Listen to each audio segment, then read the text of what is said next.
Bangladesh is emerging as a dynamic, fast-growing market. With an average annual GDP growth of 6.4% between 2016 and 2021, it has outpaced its Asian competitors India, Indonesia and Philippines, and has performed significantly better than the global average of 2.9%. But there's a catch to all this booming GDP rate in Bangladesh. The country's GDP per capita was $2,800 in 2022, and at its current growth rate, Bangladesh is on track to become a developed country by 2031. The country is now home to more than 2,500 startups, with about 200 more being added each year, and has attracted over $880 million in funding over the last decade. About 90% of these investments coming from outside of the country, it has created more than 1.5 million jobs.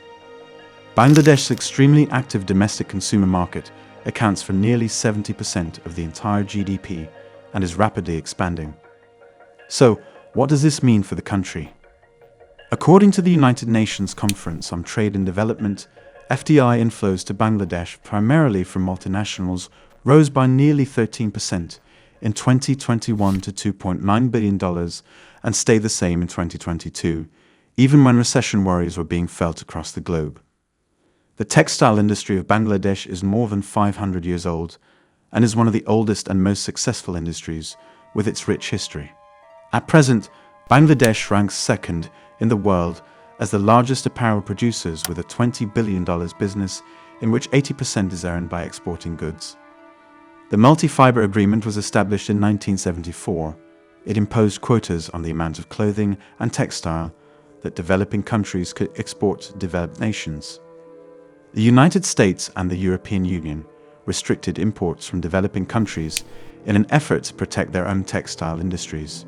Bangladesh at this time was just formed and was a poor nation, so it did not come under the developing nations, and this turned out to be of a great advantage to the country.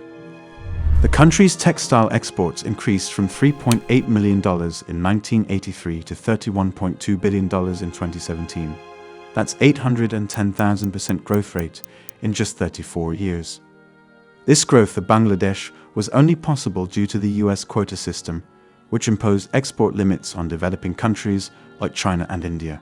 This system ended in 1995, and just when other nations were expecting a pause in Bangladesh's unlimited growth, America once again classified the country under the least developed countries.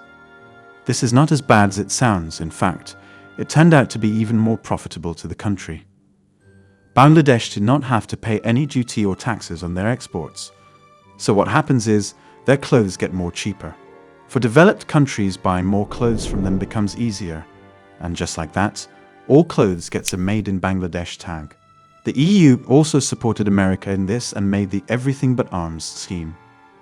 With this scheme, no duty is applied on any Bangladeshi produce, and the result is Bangladesh's garment industry is growing at more than 15%. India's ready-made garments export in the year 2022 to 2023 was something around $16 billion, and Bangladesh's export had already crossed $38.57 billion from July 2022 to April 2023. Manufacturing a shirt in the USA costs about $7. If the same shirt is made in India, then it will cost 50 cents, and in Bangladesh it costs only about 22 cents, less than half of India's price. Efficiency is more than just cost-cutting.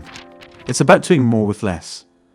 Bangladeshi companies can complete an order in 50 days, while Indian companies take 63 days.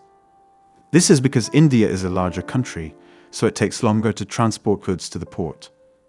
Bangladesh, on the other hand, is a smaller country, so it only takes 1 day to reach the port. Bangladesh has a very big labor pool, and they have made their garments export infrastructure optimum for it. In India, raw materials are often located in one part of the country, factories in another, and ports in yet another. India's large size and lack of connectivity between its different regions has led to a lag in its logistics sector. Bangladesh, on the other hand, is a much smaller country, which has given the country a competitive advantage in the global market. The country's digital economy is expanding rapidly. The number of mobile cellular subscriptions in Bangladesh has increased by more than 1,700% since 2008, making it the 9th largest mobile market globally. In addition, the percentage of the population covered by internet services has increased from 1% to 90% over the same period. At the same time, in India, electricity is 40% more costly than Bangladesh. Similarly, labor is also expensive. The average salary in Bangladesh is 5,000 rupees per month, while in India, it is double that amount. However, Bangladesh's textile industry is largely female-run, providing employment to a large number of women. This has had a significant impact on society, as it has empowered women and increased the workforce. Bangladesh is a major exporter of textiles, but the demand for Bangladeshi clothes in the domestic market is low. On the other hand, it's totally opposite in India. Though textile exports are decreasing, there's a huge demand for them in the domestic market. In Bangladesh, textile companies have an average of 797 workers, while in India, the average is 240. This is likely due to the difference in labor laws between the two countries. To avoid the regulations, many companies stay small, and this in turn impacts productivity. As the scale of production increases, the average cost per unit decreases, which can lead to lower prices for consumers. For example, if the cost of building a factory is 10 lakh rupees, and you make one shirt, the cost of each shirt would be 10 lakh rupees. However, if you make 1 lakh shirts, the cost of each shirt would come down to 10 rupees. This is why economies of scale can lead to lower prices for consumers. As the scale of production increases, the average cost per unit decreases, which can lead to lower prices for consumers. On average, a Bangladeshi garment worker produces 19 to 20 garments in a shift, while an Indian garment worker produces only 7 to 10 garments. Due to this high output, the cost of Bangladesh's clothes is less than India. Bangladesh is currently classified as a least developed country. It receives preferential trade treatment from developed countries.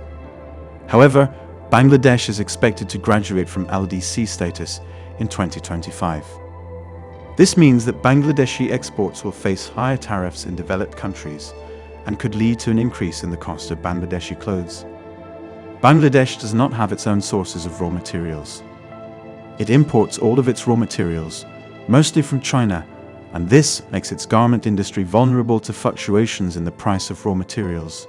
India, on the other hand, is self-sufficient in terms of raw materials for the garment industry. In the future, as the demand for garments grows, India is well positioned to become the leading garment exporter.